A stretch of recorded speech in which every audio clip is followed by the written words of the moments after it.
पप्पा, हा बेटा. तुम्ही जन्माला येण्याआधी मेले का नाहीत असे डॉक्टर बाबासाहेब आंबेडकर म्हणले होते का? बेटा, बाबासाहेबांचं हे मनमाडचं भाषण आहे, साधारणतः 1930.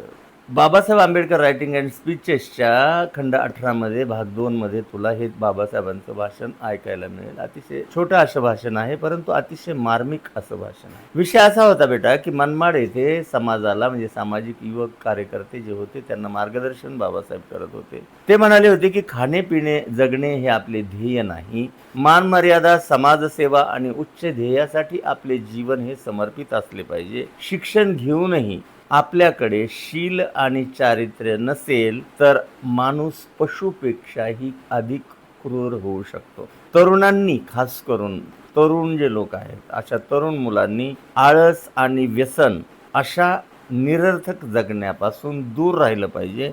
खायला काळ आणि भुईला भार असे जीवन आपण जगता कामा नये. पण झालं काय बेटा की डॉक्टर बाबासाहेब आंबेडकरांचं हे भाषण चालू असताना लोकांमध्ये चलबिचल चालू आहे असं बाबासाहेबांना दिसलं. म्हणजे बाबासाहेब जे जीव तोडून म्हणजे लोकांना संदेश देत होते, सांगत होते, त्यांच्याशी संवाद करत होते, परंतु लोकांमध्ये चलबिचल दिसत होती. बाबासाहेबांना हे कळे ना की लोकांमध्ये ही चलबिचल का सुरू आहे. मग त्यांना एका कार्यकर्त्यांनी त्यांच्या कानात येऊन सांगितलं की बाबा, या आपल्या कार्यक्रमाच्या बाजूला एक लग्न चालू होतं आणि या लग्नामध्ये जेवणं आता त्या लोकांची झालेली आहेत आणि जेवल्यानंतर उष्ट्या पत्रावळ्या या कचरा कुंडीत फेकलेल्या आहेत.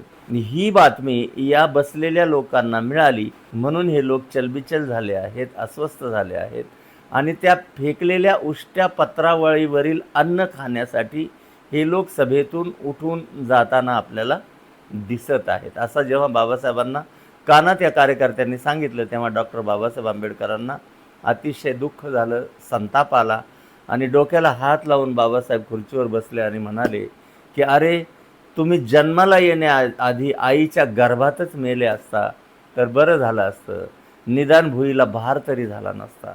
अशा पद्धतीनं उद्वेगजनक उद्गार बाबासाहेबांनी सांगितले आणि त्यांना हे सांगितलं की खायला काळ आणि भुईला भार असं जर तुमचं वर्तन असेल तर अशा पद्धतीनं तुमच्या समाजाची कधीही प्रगती होणार नाही, तुमच्यातला स्वाभिमान कधीही टिकणार नाही. अशा पद्धतीचे बाबासाहेबांचे उद्गार होते.